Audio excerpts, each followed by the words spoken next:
Assalamualaikum warahmatullahi wabarakatuh. Perkenalkan, nama saya Venisa Julia Putri Rambulangi dengan NIM 201FI03012 dari kelas A tingkat 2, Prodi D4 Anestesiologi, Fakultas Ilmu Kesehatan, Universitas Bakti Kencana. Di sini saya akan menjelaskan tentang gizi pada ibu menyusui. Yang pertama, gizi seimbang ibu menyusui. 1.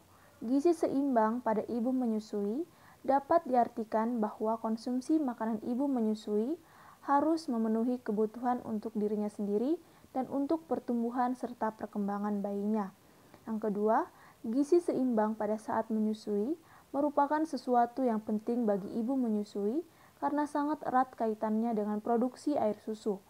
Oleh karena itu, pemenuhan gizi yang baik bagi ibu menyusui akan berpengaruh terhadap status gizi menyusui dan juga tumbuh kembang bayinya. Yang ketiga, komponen-komponen di dalam ASI diambil dari tubuh ibu sehingga harus digantikan oleh makanan-makanan yang cukup pada ibu menyusui tersebut. Oleh karena itu, ibu menyusui membutuhkan zat gizi yang lebih banyak dibandingkan dengan keadaan tidak menyusui dan masa kehamilan.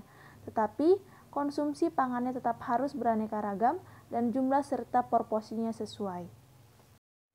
Yang kedua, manfaat gizi seimbang untuk ibu menyusui. 1. Untuk melakukan aktivitas. Yang kedua, melakukan berbagai proses di dalam tubuh. Yang ketiga, mengembalikan alat-alat kandungan ke keadaan sebelum hamil. Yang keempat, sebagai cadangan dalam tubuh. Yang kelima, sangat erat kaitannya dengan produksi ASI yang diperlukan untuk pertumbuhan bayi. Jika ibu berhasil memenuhi gizi seimbang saat menyusui, maka pertumbuhan bayi juga akan berhasil dan tubuh ibu bisa menjadi sehat dan kuat, serta kualitas dan kuantitas produksi ASI menjadi baik. Yang ketiga, kebutuhan gizi seimbang saat menyusui. 1. Kebutuhan gizi ibu menyusui meningkat dibandingkan dengan tidak menyusui dan masa kehamilan. Yang kedua, ibu dalam 6 bulan pertama menyusui membutuhkan tambahan energi sebesar 500 kalori per hari untuk menghasilkan jumlah susu normal. Sehingga total kebutuhan energi selama menyusui akan meningkat menjadi 2.400 kalori per hari yang akan digunakan untuk memproduksi ASI dan untuk aktivitas ibu itu sendiri yang dalam pelaksanaannya dapat dibagi menjadi 6 kali makan, yaitu 3 kali makan utama dan 3 kali makan selingan, sesuai dengan pedoman gizi seimbang yang dianjurkan. Untuk memenuhi terpenuhinya energi dengan cara menimbang berat badan.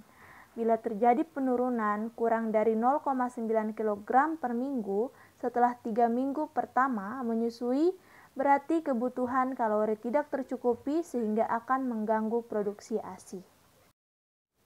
Yang keempat, kebutuhan zat gizi lain yang akan meningkatkan selama menyusui, yaitu 1. Karbohidrat.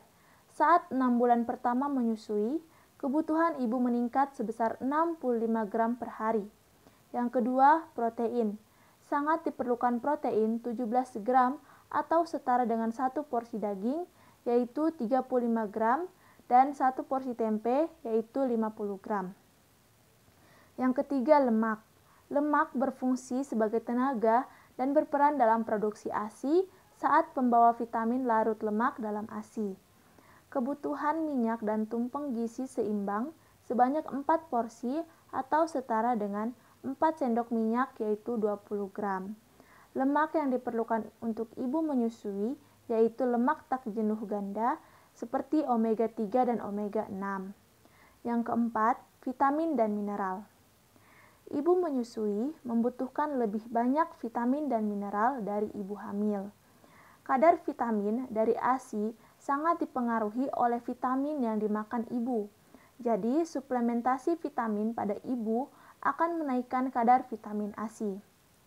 Vitamin yang penting dalam masa menyusui adalah vitamin B1, B6, B2, B12, vitamin A, yodium, dan selenium. Jumlah kebutuhan vitamin dan mineral adalah 3 porsi sehari dari sayuran dan buah-buahan. Ibu menyusui rentan terhadap kekurangan gizi. Untuk mencegahnya, memerlukan suplemen baik berupa makanan maupun vitamin dan mineral khususnya vitamin A dan zat besi. Yang kelima, cairan. Ibu menyusui sangat membutuhkan cairan agar dapat menghasilkan air susu dengan cepat. Dianjurkan minum 2-3 liter air per hari atau lebih dari 8 gelas sehari.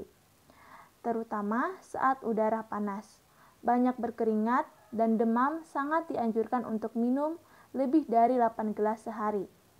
Waktu minum yang paling baik adalah pada saat bayi sedang menyusui atau sebelumnya, sehingga cairan yang diminum bayi dapat diganti. Kebutuhan cairan dapat diperoleh dari air putih, susu, jus buah-buahan, dan air yang tersedia di dalam makanan. Sekian video dari saya. Assalamualaikum warahmatullahi wabarakatuh.